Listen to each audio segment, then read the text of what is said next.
Hi everyone, this is the sixth lecture of week 9, and again, a reminder to please keep up with your readings from the biblical text and from Coogan, because questions from those readings will appear on the quiz, though I don't talk about them in the video. As was noted in the last lecture, the slightly anti-monarchic story of 1 Samuel 8, where the Israelites asked for a king, it sets up for the stories, multiple stories of Saul's appointment as king that follows. Okay, and in the biblical text, there are 3 traditions of how Saul comes to be king. Okay, and the fact that you have so many stories, it tells you, one, that there were probably more than 3. Okay, and it also tells you that these 3 might have been preserved for a particular reason, okay? Likely because they all sort of hint of Saul's future failure, okay? We first meet Saul in 1 Samuel 9, where he is described as the following, and this is chapter 9, 1 Samuel 9, verse 1 and following. There was a man of Benjamin whose name was Kish, son of Abiel, son of Zeror, son of Korah, son of Aphiah, a Benjaminite, a man of wealth, and he had a son whose name was Saul, a handsome young man. There was not a man among the people of Israel more handsome than he, and he stood head and shoulders above everyone else. So notice all the information we find out about Saul in this very short introduction. We are told that Saul, very importantly, is from a very wealthy family in Gibeah, okay? So you want to start paying attention to place names again, as you did at the end of Judges, okay? So he's from Gibeah of Benjamin, okay? And we are told that he is a handsome, tall man, okay? Considering that kings, especially in the ancient period, usually had to be very good soldiers, right? And considering that all the equipment necessary for fighting for a very long time had to be bought by yourself in the ancient period, right? The fact that Saul comes from a wealthy family, and just notice that he is tall, right? Again, these things, these descriptions offer clues as to why Saul was able to become the first king, right? Because he comes from a wealthy family, likely well-fed and healthy and strong, and therefore tall, right? Moreover, as we are told in another part of the text, he and his sons are the few, because they are wealthy, who can afford the nice new swords that the Philistines have, the Philistines who they're battling against. So they're not in a great situation, the Israelites, okay? So the text, through this introduction, right, not only tells you a little bit about how Saul was able to become the first king, right, as now, so back then, you're usually going to rise that high in power if you come from a wealthy, privileged background, okay, so that's not changed, okay. This introduction also hints of Saul's coming downfall, okay, and you see this kind of hint in the mention that Saul was handsome. And as we have seen before with Joseph and with Rachel, being good looking, this is not always a good thing in the biblical text, right? It may at times, usually, signal upcoming suffering or misfortune. Okay, and it may also suggest that though Saul looks like a king on the outside, he is not a king on the inside. This kind of slow or subtle distinction that the biblical writers will want to make between Saul and David. One is a king in the inside, one is a king only on the outside. Okay. After this introduction, we are told in in the same chapter, 1 Samuel 9, the first account about how Saul gets chosen king. Like Moses, we are told that Saul goes to search for some lost donkeys, okay? And the similarity to Moses hints that this first story might have originally been favorable, but maybe subsequently updated, maybe edited, so it became a little less favorable, or the less favorable elements kind of brought out, okay? So Saul goes to look for these lost animals and ends up, in a town,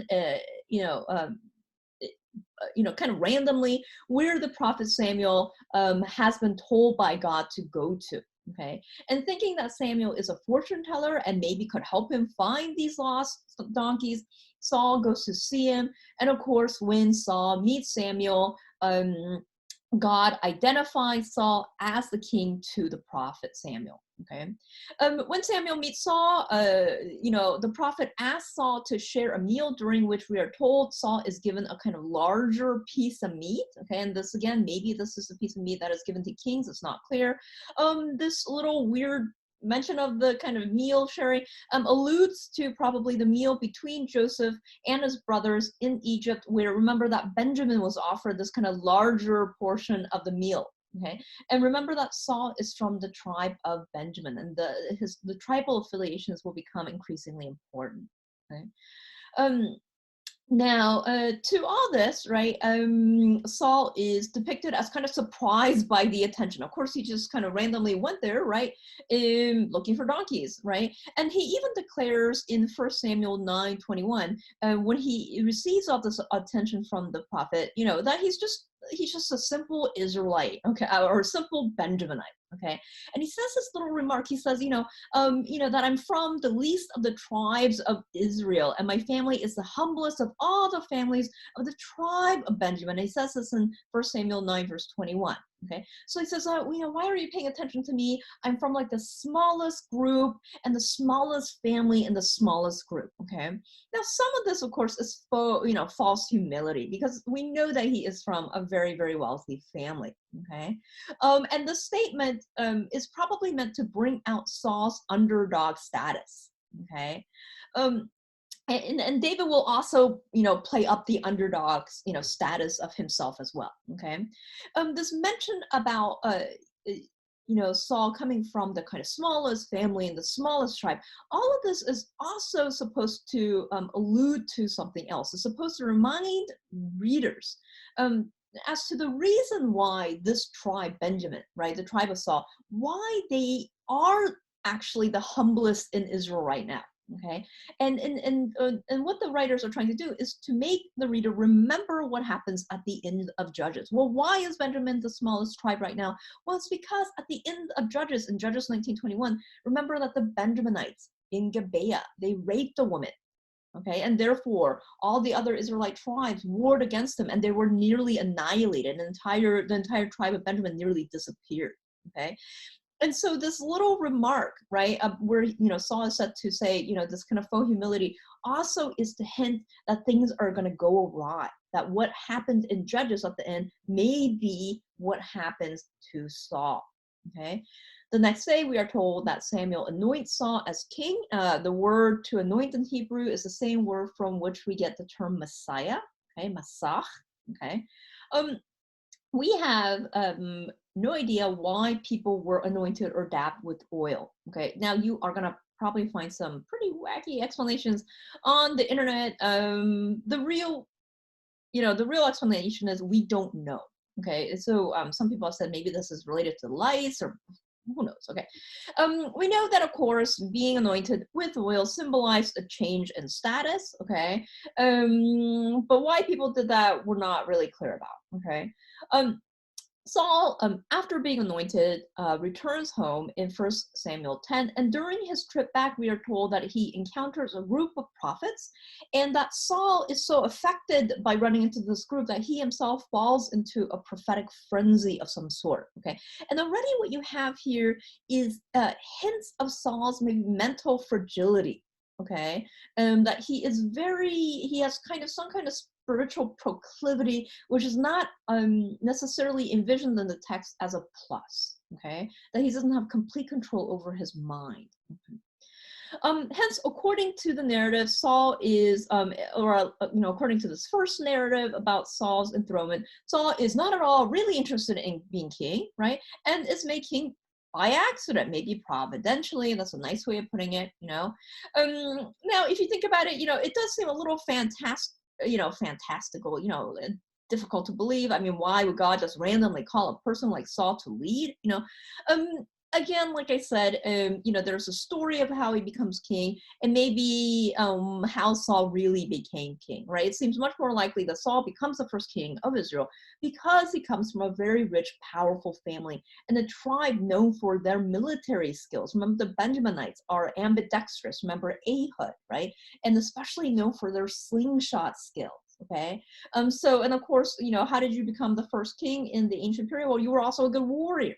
Okay. Indeed, in 1 Samuel 9:16, which I'm not going to read here, the real reason for the rise of kingship is given.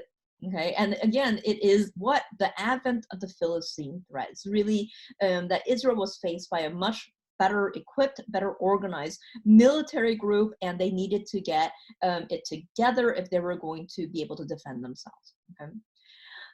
There is now a second account of how Saul comes to be anointed king, and this is found in 1 Samuel chapter 10, verses 17 through 27. I'm going to read this here. Okay. Samuel summoned the people to the Lord at Mizpah and said to them, "Thus says the Lord, the God of Israel, I brought up Israel out of Egypt, and I rescued you from the hand of the Egyptians and from the hand of all the kingdoms that were oppressing you. But today you have rejected your God who saves you from all your calamities and your distress, and you have said, 'No, but set a king over us.' Now, therefore, present yourself before the Lord by your tribes and by your clans." And then Samuel brought all the tribes of Israel near, and the tribe of Benjamin was taken by lot. He brought the tribe of Benjamin near by its families, and the tribe of Matrites was taken by lot. Finally, he brought the family of the Matrites near, man by man. The son, and Saul, the son of Kish, was taken by lot. And when they sought him, he could not be found. So they inquired again of the Lord, "Did the man come here? I mean, is he even here?"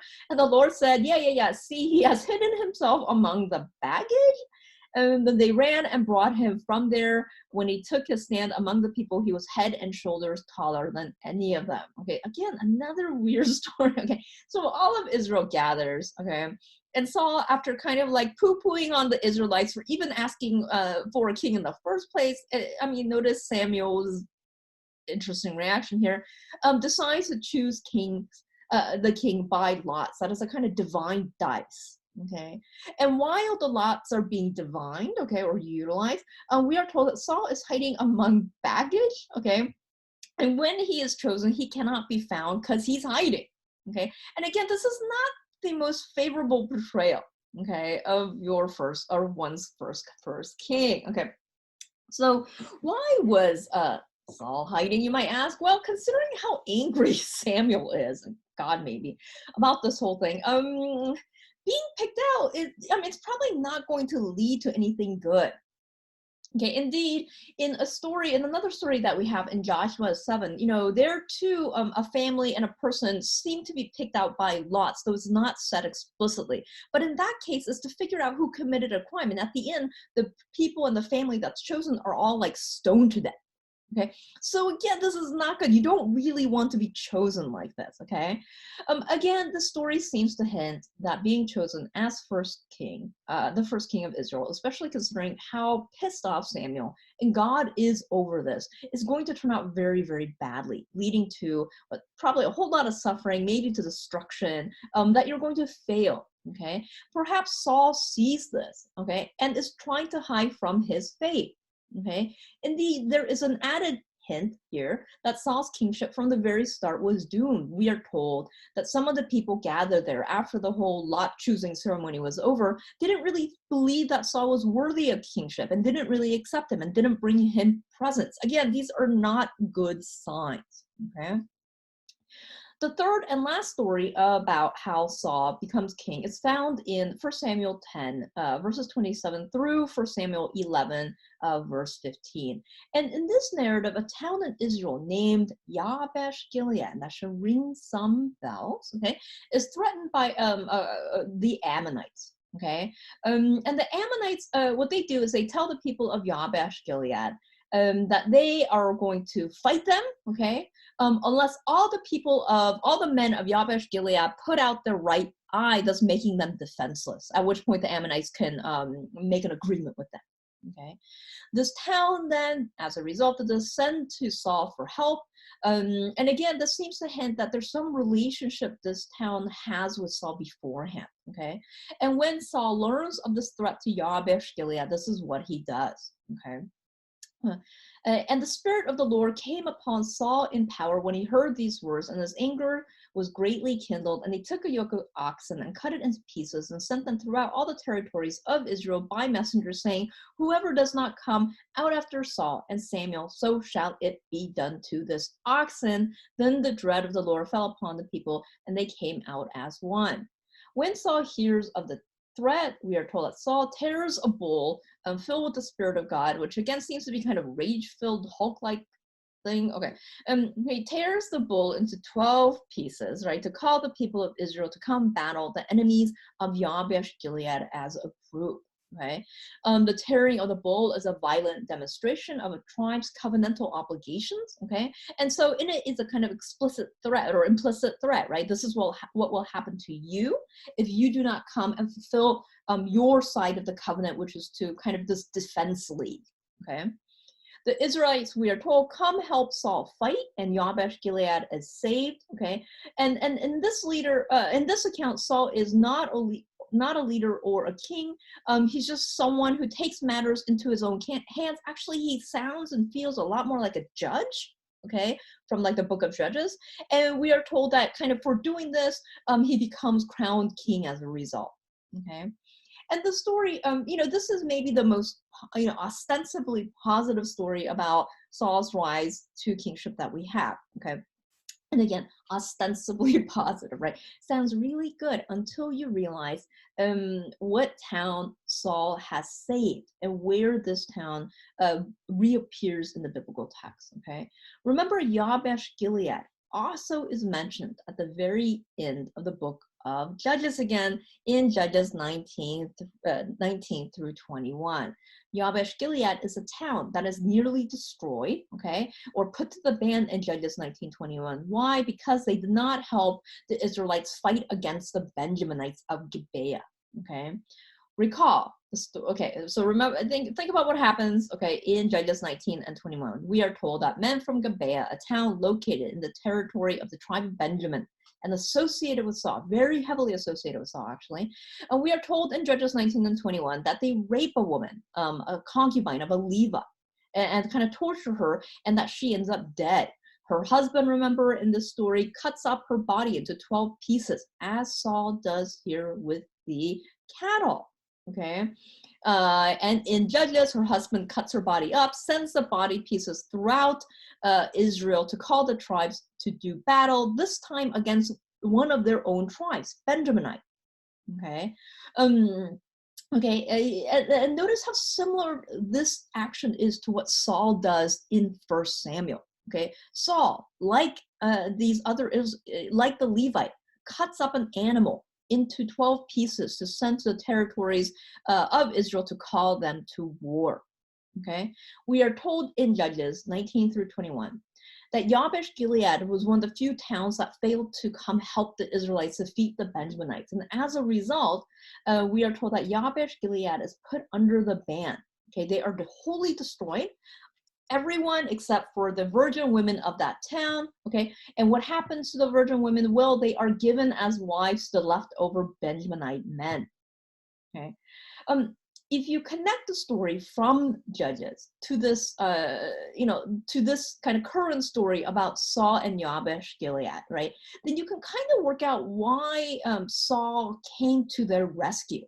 Okay, really, if you look at the beginning of 1 Samuel and the end of Judges, his mother, Saul's mother, can really have only come from two places. Okay, and these these places are where kind of the leftover women, where they found, wives for the kind of leftover Benjaminite men who were not killed. Okay, and these two places are Shiloh. Okay, and think about how 1 Samuel begins, where it begins at Shiloh. Okay, or Yabesh Gilead. Okay, indeed, Yabesh Gilead, this town, would be forever connected to Saul, again hinting of some kinship links. Okay, we are told at the very end of 1 Samuel in chapter 31 that when Saul and his sons are killed in battle, the Philistines behead their bodies and fasten their bodies against the wall as a kind of demonstration. Okay, so in short, what the Philistines do is they desecrate the bodies, the corpses of Saul and his sons, and the people of Yabesh Gilead, we are told, undertaking great risks to themselves, covertly go and rescue the bodies, take them down, and give them a proper burial. Okay, as if again there seems to be some close relationship between the two, that town and Saul. Okay. Notice that this last story about how Saul becomes king, therefore also hints or foreshadows his future failure as a king, right? And it does so by alluding to this horrifying, horrific story at the end of Judges 19:21, where Benjaminites are accused of rape. Okay, And of course, like I said, there's lots of references between Judges 19:21 to this last story about Saul's anointment as king. Okay. Now, you know, uh, so what you have is really all three stories about how Saul comes to become king. Um, they seem kind of initially positive, but all of them again work to kind of all hint about Saul's downfall. And again, this may be why these stories were the ones that kind of survived, because of course, who put the materials together? Well, not Saul's descendants, but the descendants of David. Okay. Now, um, despite the kind of negative tints of these stories, clues can still be found here as to why Saul um, actually, though he was unable to establish a dynasty or dynastic reign, why he may have actually been the one to become the first king of Israel. Okay, and what we learn even in this kind of last story, the third story, or what we learn in at least the first story, and more so in the very last story, is that he is a really good, really incredible military leader. Okay, he is, for whatever reason, able to unify the Israelites and unify them in such a way as to get them to all come together to defeat a foreign enemy. Okay, and therefore he seems to be able to do this thing that no other Israelite has done before.